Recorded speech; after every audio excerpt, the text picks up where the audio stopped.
تو دلیل کس کو دے رہا ہے؟ تیری شان تو دیکھ، تو چیتا ہے اور تو بحث کر رہا ہے گدھے کے ساتھ. اے سنیو، گدھوں سے بحث مت کرو. تمہیں رسول اللہ صلی اللہ علیہ وسلم نے اپنی محبت کے لیے چنا ہے تو اس محبت میں جمے رہو اور ڈٹے رہو. میلاد مصطفیٰ صلی اللہ علیہ وسلم کی محفل میں مجھے بتاؤ تمہارے عشق میں اضافہ نہیں ہوتا ہے تو مجھے بتاؤ. حضور کی محبت میں دل دھڑکتا نہیں ہے تو بتاؤ. کیا ان محفلوں میں آنے کے بعد، حضور کے تذکرے سننے کے بعد واہیات اور خرافات آتی ہیں دماغ میں؟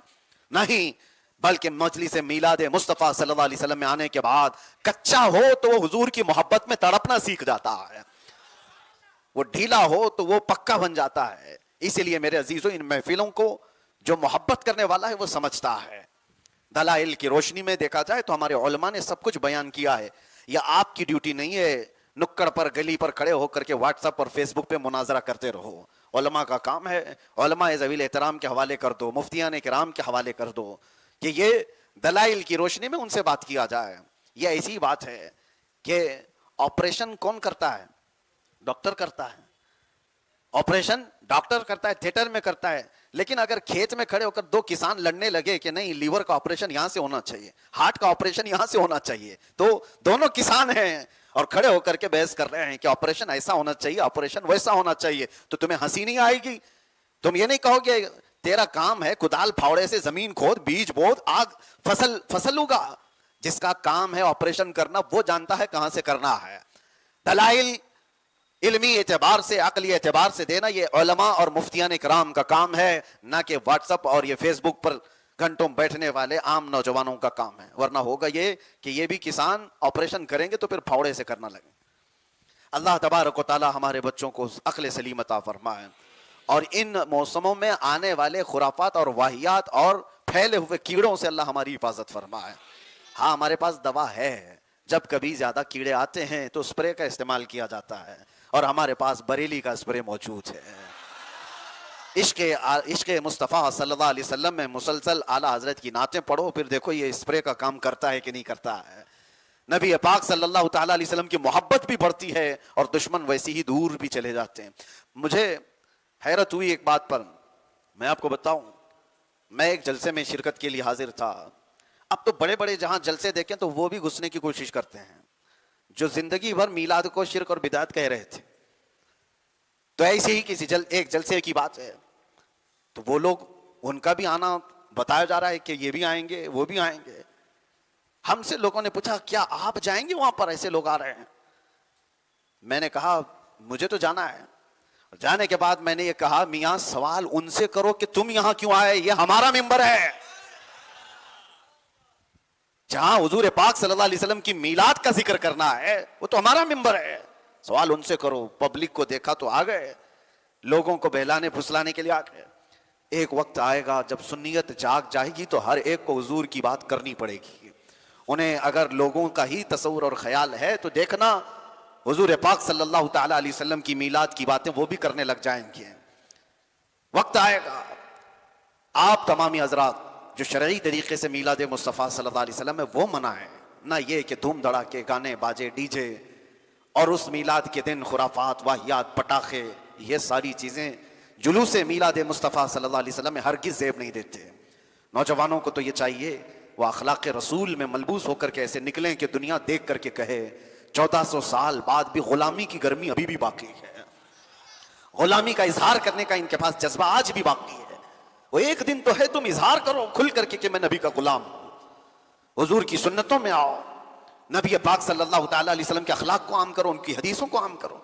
جو کوئی تم سے ملے ملاقات کرے چند حدیثوں کے پیغامات ٹرانسلیٹڈ ہی کیوں نہ ہو، عربی سے انگلش میں، کسی دوسری زبان میں، ہندی میں، مراٹھی میں، دوسروں تک پہنچاؤ اور بتاؤ کہ میرے نبی کے فرامین کیا تھے. اس لیے کہ میں نے دیکھا ہے آج کے دور میں بھی جو حضور پاک صلی اللہ علیہ وسلم پر انگلی اٹھا رہے ہیں ان کا قصور یہ ہے کہ انہوں نے حضور کو پڑھا نہیں، انہوں نے صرف آپ کو دیکھا ہے. وہ صرف تم سے نفرت کر رہے ہیں. مسلمانوں سے نفرت کرتے کرتے ان کو ایسا لگا کہ رسول اللہ صلی اللہ علیہ وسلم ایسے تھے معاذ اللہ رب العالمین. وہ تمہارے اعمال کو انہوں نے دیکھا. اگر وہ حضور کو پڑھے ہوتے تو میرے عزیزوں وہی ہوتا جو تلوار لے کر کے آئے ہوئے عمر حضور کے قدموں میں اپنی گردن دینے کو تیار ہو گئے تھے. آج بھی وہی حالات ہوں گے. جنہوں نے نفرت صرف آپ کو دیکھ کر کے کیا ہے، جب وہ حضور کو پڑھیں گے تو وہ نفرت محبت میں بدل جائے. لیکن اس کی ذمہ داری ہماری بھی ہے کہ ہم ان تک حضور کے اخلاق تو پہنچائیں، نبی پاک صلی اللہ تعالیٰ علیہ وسلم کی تعلیمات تو پہنچائیں.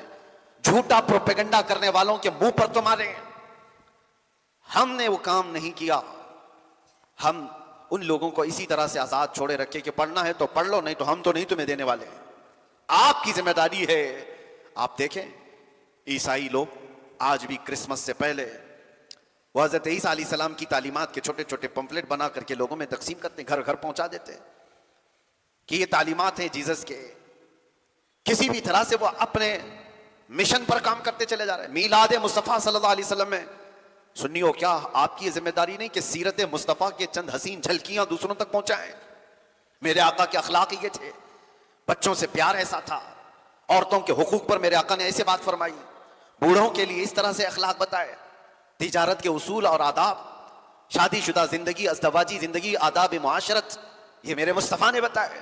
ارے بات کرنے کا سلیقہ میرے مصطفیٰ نے دیا، چلنے پھرنے اٹھنے بیٹھنے سونے کا سلیقہ میرے آقا نے دیا ہے، کھانے پینے کے طریقے میرے آقا نے دیے، زندگی کا ہر باب میرے آقا نے کھول کر کے تمہارے سامنے بیان کیا ہے. کون سی ایسی چیز ہے جس کو تشنا چھوڑ دیا گیا ہے، پیاسا رکھا گیا ہے؟ ہر چیز کھل کر کے بیان کی گئی ہے. بس بات یہ ہے کہ امت مصطفیٰ صلی اللہ علیہ وسلم میں ان تمام پیغامات کو دوسروں تک پہنچا نہیں سکی.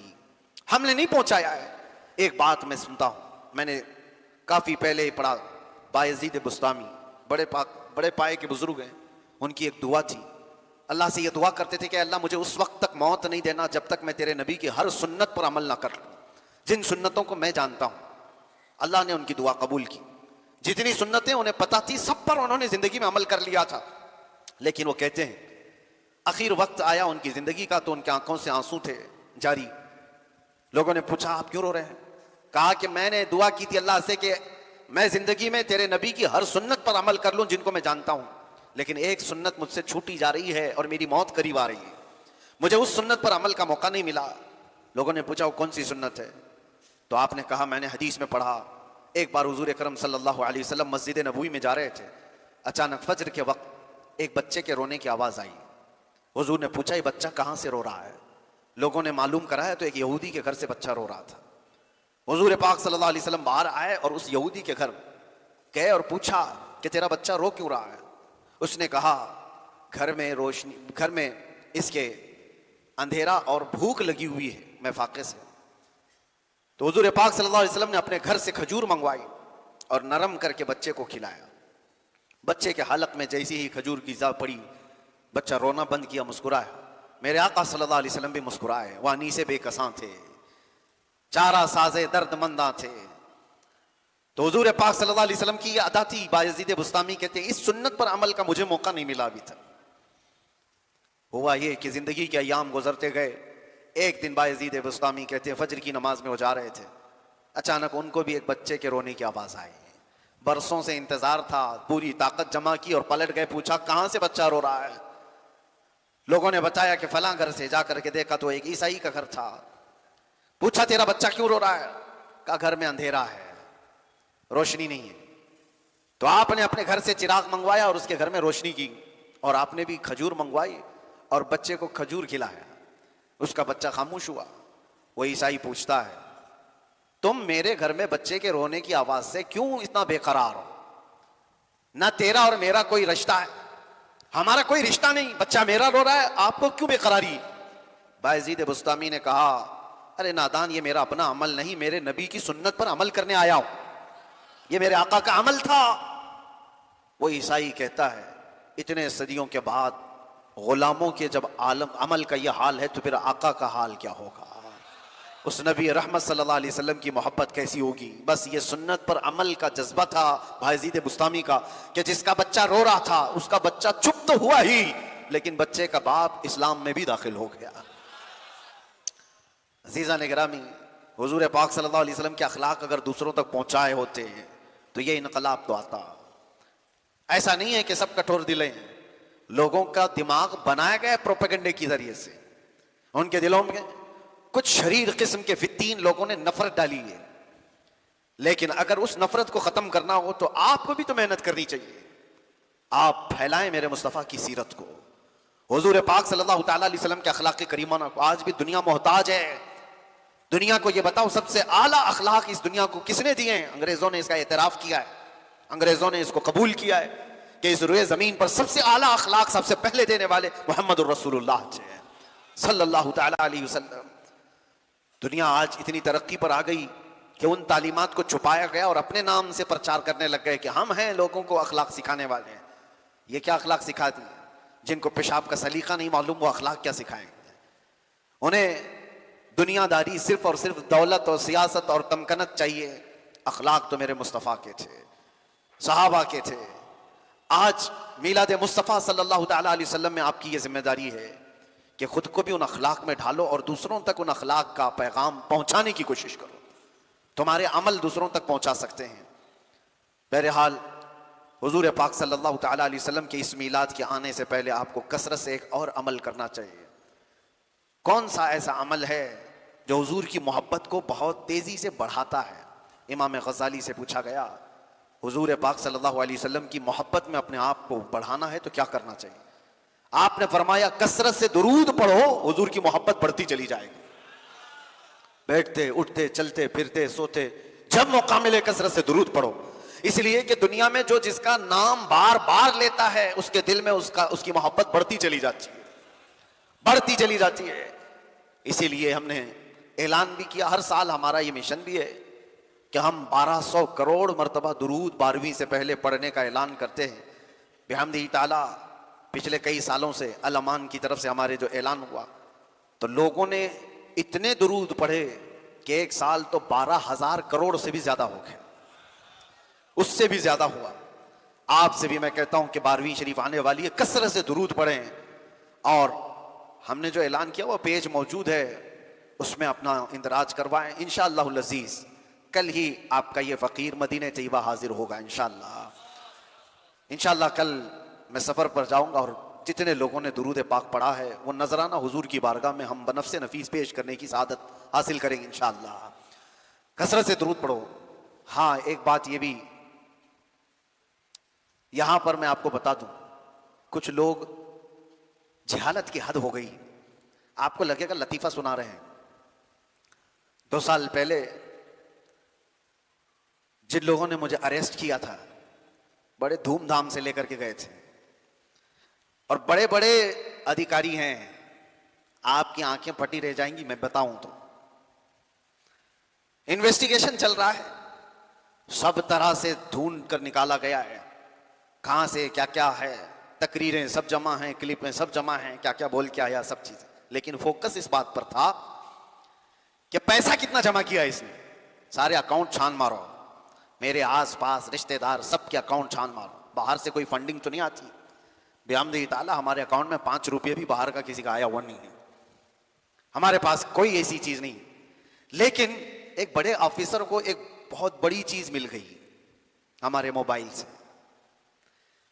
موبائل ان کے پاس تھا، توجہ سے سنیں، اور اس میں گروپس بنے ہوتے ہیں، واٹس ایپ کے، ٹیلی گرام کا بھی گروپ تھا۔ وہ صاحب پکڑ کر کے لے آئے کہ آپ کی ایک چیز ملی ہے، کہا یہ جو آپ نے اناؤنس کیا ہوا ہے یہ 1200 کروڑ یہ کہاں ہے بتاؤ؟ آپ نے اعلان کیا ہے چندہ کیا ہے، یہ جو 1200 کروڑ آپ نے جمع کیا ہے وہ کہاں دبا کے رکھے ہو؟ پہلے تو میں ڈرا میں 1200 کروڑ کہاں سے لایا، جب انہوں نے دکھایا تو مجھے لگا کہ جہالت یہاں تک بھی ہوتی ہے۔ اس پر مزید یہ کہ میں نے کہا صاحب یہ 1200 کروڑ درود ہے، تو وہ پوچھتے ہیں یہ کون سی کرنسی کا نام ہے،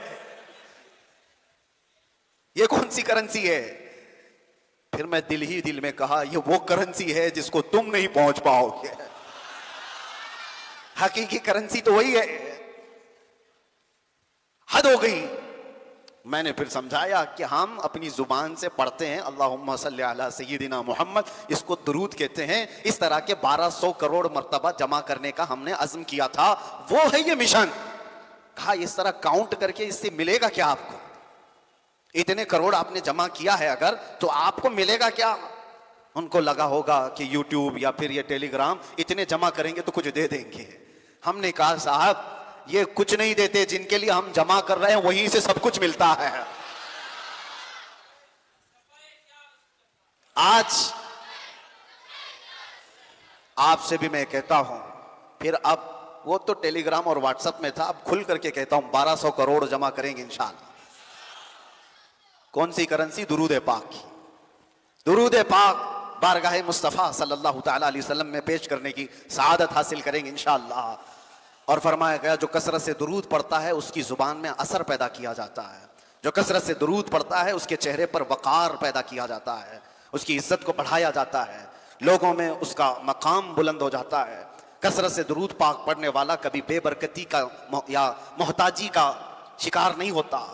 کثرت سے درود پاک پڑھنے والا جھگڑے فسادات کسی اور برے کام میں متہم نہیں ہوتا کہ اس پر کوئی تہمت لگی ہو۔ کثرت سے درود پاک پڑھنے والا سیدنا سلیمان جزولی صاحب دلائل الخیرات، جنہوں نے درودوں کا مجموعہ جمع کیا ہے، وہ کہتے ہیں میں ایک بار سفر پر تھا اور میں عصر کی نماز کا وقت ہوا تو نماز مجھے پڑھنی تھی، پانی کہیں مل نہیں رہا تھا، ایک کنواں تھا لیکن نکالنے کے لیے کوئی آلہ نہیں تھا، کوئی ڈول رسی نہیں۔ ایک چھوٹی سی 10 سال کی لڑکی ادھر قریب تھی، میں نے اس سے کہا تیرا گھر قریب ہے تو مجھے کنویں سے پانی نکالنے کا کوئی آلہ لا کر کے دے دے۔ وہ لڑکی کہتی ہے کس لیے؟ آپ کو نماز پڑھنا ہے؟ کہا ہاں، عصر کا وقت جا رہا ہے، مجھے وضو کرنا ہے، نماز پڑھنا ہے۔ وہ کہتی ہے ٹھیک ہے میں آپ کے پانی کا انتظام کرتی ہوں۔ کنویں کے قریب آئی اور کچھ پڑھا، اس کنویں میں اس نے تھوک دیا، جیسے ہی اس کا تھوک گرا کنویں کا پانی جوش مارتا ہوا اوپر آ گیا۔ سلیمان جزولی کہتے ہیں میں نے وضو کر لیا، اس لڑکی کی یہ کرامت دیکھی، میں نے اس سے کہا نماز پڑھ لینے دے، مجھے تجھ سے کچھ بات کرنی ہے۔ نماز پڑھنے کے بعد وہ واسطہ دیتے ہوئے کہتے اللہ کا واسطہ بتا بچی کیا تو نے وظیفہ کیا؟ کون سا وظیفہ کیا جس سے پانی اس طرح سے جوش مارتا ہوا اوپر آیا؟ وہ لڑکی مسکراتی ہوئی کہتی ہے میں کوئی بڑا وظیفہ نہیں کرتی، بس یہ ہے کہ میرے باپ نے مجھے حلال کھلایا ہے اور میں اپنی زبان سے جھوٹ کبھی نہیں بولتی اور کثرت سے درود پاک کا ورد کیا کرتی ہوں، اس کے علاوہ کوئی وظیفہ اور نہیں، کثرت سے درود پاک کا ورد کیا کرتی ہوں۔ اللہ تبارک و تعالیٰ اس میلاد مبارکہ میں ہماری زبانوں میں تاثیر عطا فرمائے، اللہ تعالیٰ ہمارے چہروں پر رونق عطا فرمائے، آئی ہوئی بلاؤں اور مصیبتوں کو اللہ تعالیٰ درود پاک اور میلاد مبارکہ کے صدقے دور فرمائے۔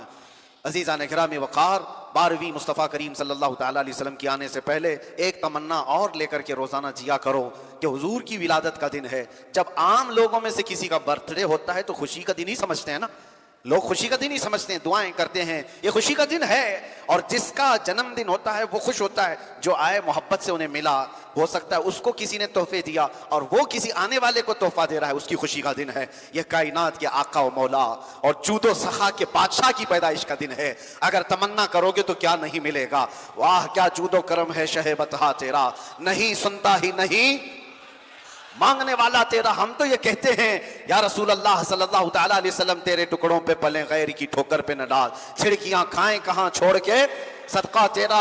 ہمارے بزرگوں نے ہمیں بتایا اس دربار کی شان یہ ہے مانگیں گے مانگے جائیں گے، منہ مانگی پائیں گے۔ سرکار میں نہ لا ہے نہ حاجت اگر کی ہے، کون دیتا ہے دینے کو منہ چاہیے، دینے والا ہے سچا ہمارا نبی۔ بارگاہ مصطفیٰ کی جب یہ شان ہے، اے سنیو تم یہ کہتے ہو ہر چیز اس دربار سے ملتی ہے، میرے کریم سے اگر قطرہ کسی نے مانگا دریا بہا دیے ہیں، دربے بہا دیے ہیں۔ جب وہاں سے سب عطا کیا جاتا ہے تو مانگتے کیوں نہیں ہو؟ مانگو ایک بار، اور مانگنے سے کیا مانگنا چاہیے پہلے یہ بھی تو دیکھ لو۔ اعلیٰ حضرت نے بھی یہ فرمایا سرکار ہم کمینوں کے اخلاق پر نہ جائیں، آقا حضور اپنے کرم پر نظر کریں۔ سرکار ہم کمینوں میں طرز ادب کہاں، ہم کو تو بس تمیز یہی بھیک بھر کی ہے، ہم کو تو صرف بھیک مانگنا آتا ہے اور آپ کی شان عطا کرنا ہے، عطا کرنا ہے۔ اب مانگو تو کیا مانگو؟ لوگوں نے بچے مانگے، بزنس مانگے، تجارت مانگی، اولاد، اپنے بھائی بہن، گھروں کی بیماریوں کی صحت و عافیت، شفا، بہت کچھ مانگا ہوگا، لیکن ایک عاشق رسول جب مانگتا ہے اسے 12ویں شریف میں کم از کم یہ مانگنا چاہیے یا رسول اللہ سنا ہے آپ ہر عاشق کے گھر تشریف لاتے ہیں، سنا ہے آپ ہر عاشق کے گھر تشریف لاتے ہیں، میرے گھر میں بھی ہو جائے چراغاں۔ پریکٹیکل کیے ہوئے لوگ موجود ہیں میرے عزیزو، حضور کی میلاد کے آنے سے پہلے جنہوں نے حضور سے محبت سے یہ مانگا تھا کہ آقا سنا ہے آپ ہر عاشق کے گھر تشریف لاتے ہیں، میں نکما سہی، میں بد اخلاق سہی، میں گنہگار سہی، لیکن بد ہیں تو آپ کے، بھلے ہیں تو آپ کے، ٹکڑوں پہ یہی کہ پلے ہیں، رخ کدھر کریں؟ تم سے جو منہ چھپائیں تو کریں کس کے سامنے؟ یا رسول اللہ تم سے جو منہ چھپائیں تو کریں کس کے سامنے؟ کیا اور کسی سے توقع نظر کی ہے؟ کون ہے جس کے دربار میں گنہگار بھی چھپتا ہے؟ آقا وہ صرف آپ کا دربار ہے، وہ صرف آپ کا دامن ہے۔ ڈھونڈا ہی کرے صدر قیامت کے سپاہی، وہ کس کو ملے جو تیرے دامن میں چھپا ہو۔ آتا ہے فقیروں پہ انہیں پیار کچھ ایسا، خود بھیک دیں اور خود کہیں منگتے کا بھلا ہو۔ منگتا تو ہے منگتا کوئی شاہوں میں دکھا دو، جس کو میرے سرکار سے ٹکڑا نہ ملا ہو۔ ہر کوئی وہاں سے پایا ہوا ہے۔ اے سنیو، اب یہ موسم ہے مانگنے کا، اور مانگو تو حضور کی بارگاہ میں یہ مانگو، میرے آقا آؤ کہ مدت ہوئی ہے، میرے آقا آؤ کہ مدت ہوئی ہے۔ تیری راہ میں آنکھیاں بچھاتے بچھاتے، تیری یادوں میں، تیری حسرتوں میں بڑے دن ہو گئے گھر کو سجاتے سجاتے۔ اب ان لوگوں کو جواب دینا جو تمہاری لائٹنگ سے بھی پریشان ہیں، تمہارے جھنڈوں سے بھی پریشان ہیں، تمہارے ان قمقموں سے بھی پریشان ہیں۔ وہ یہ پوچھتے پوچھتے تھک گئے بیچارے، یہ جھنڈے کیوں لگا رہے ہو، یہ لائٹنگ کیوں کر رہے ہو؟ انہیں نہیں معلوم کہ ہر بندہ کسی کی آمد کے انتظار میں گھر کو سجاتا ہے۔ تمہیں کیا پتا، تم تو رسول کو مردہ مانتے ہو۔ ہمارا عقیدہ ہے تو زندہ ہے واللہ، تو زندہ ہے واللہ، تیری میری چشم عالم سے چھپ جانے والے میرے آقا آج بھی اپنی قبر انور میں زندہ ہیں۔ اور ہم سنی تو یہ مانتے ہیں وہ آئیں گے آتے ہوں گے، ابھی آئیں گے، وہ آئیں گے آتے ہوں گے، ابھی آئیں گے۔ یہی سوچ کے ہم نے محفل کو سجا رکھا ہے۔ ہوا کا موسم بتا رہا ہے، وہ زلف اپنی لہرا رہے ہیں، سواری طیبہ سے چل پڑی ہے، حضور تشریف لا رہے ہیں۔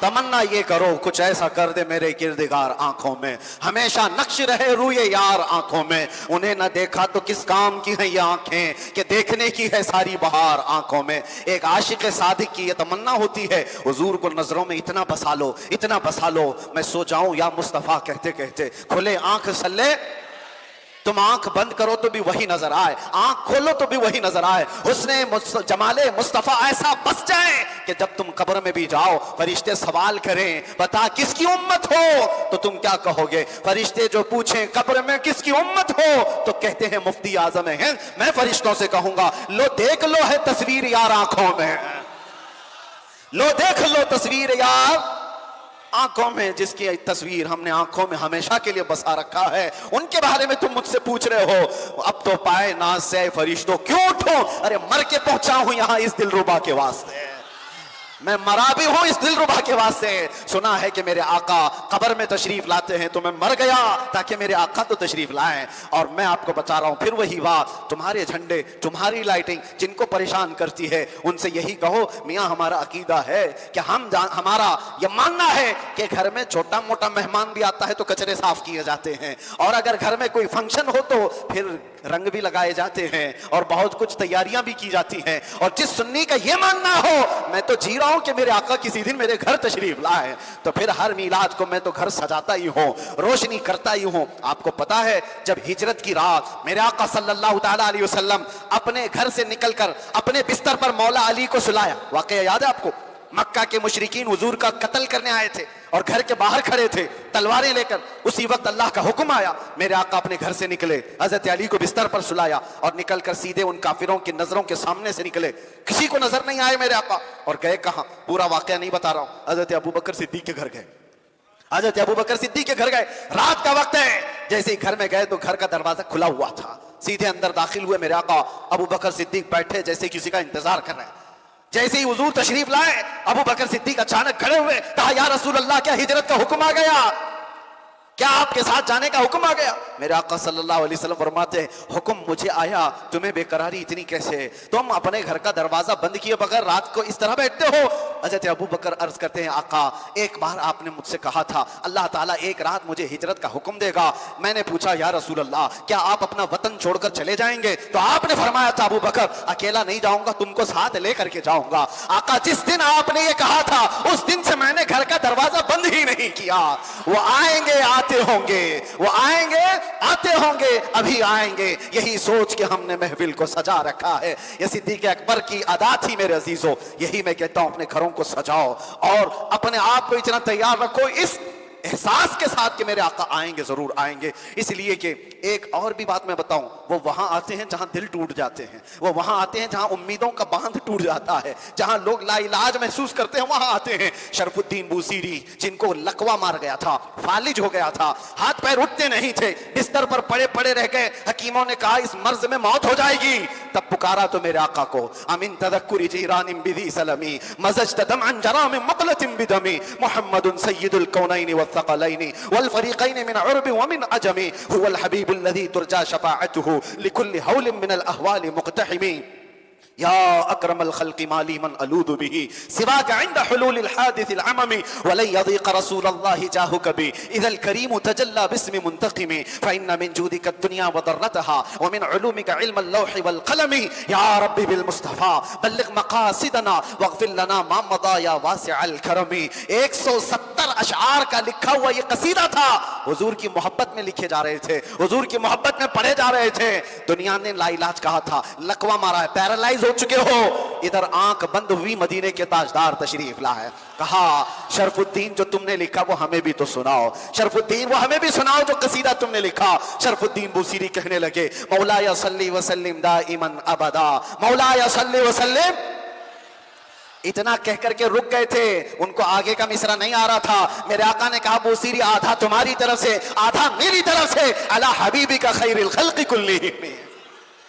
وہ آتے ہیں، وہ آتے ہیں، اس یقین کے ساتھ تو زندگی گزارو. ہمارے زندگی کے چند دن بچے ہیں میرے عزیزوں، نہ جانے کب دھڑکنیں اچانک رک جائیں، نہ جانے کب یہ آنکھیں ہمیشہ کے لیے بند ہو جائیں، نہ جانے یہ سانسوں کی ڈوریاں اچانک ٹوٹ جائیں اور ایک دن ملک الموت دروازے پر دستک دے کر کہے چل تجھے اب اللہ کی طرف چلنا ہے. سب چھوٹ جائے گا. یہ عیاشیاں، یہ رعنائیاں، یہ رنگینیاں جس کو دیکھنے کے لیے آج نوجوان بے قرار ہے، وہ ننگی تصویریں دیکھ کر کے جنہوں نے اپنے اخلاق کو تباہ کیا ہے، تمہیں سوائے زخم کے اور کچھ نہیں دیں گے. ان گناہوں کی لذت کو تم محسوس کرتے ہو آج؟ یہ کھجلی کی طرح ہے، کھجانے کے وقت اچھا لگتا ہے، چھوڑنے کے بعد زخم ہو جاتا ہے. آؤ مصطفیٰ کریم صلی اللہ علیہ وسلم کے اس دربار میں، یہاں پر جو محبت مصطفیٰ میں زخم بھی کھاتا ہے تو وہ علاج کرانے کی فکر بھی نہیں رکھتا. اسی لیے بریلی کا امام کہتا ہے جس کو ہو درد کا مزہ،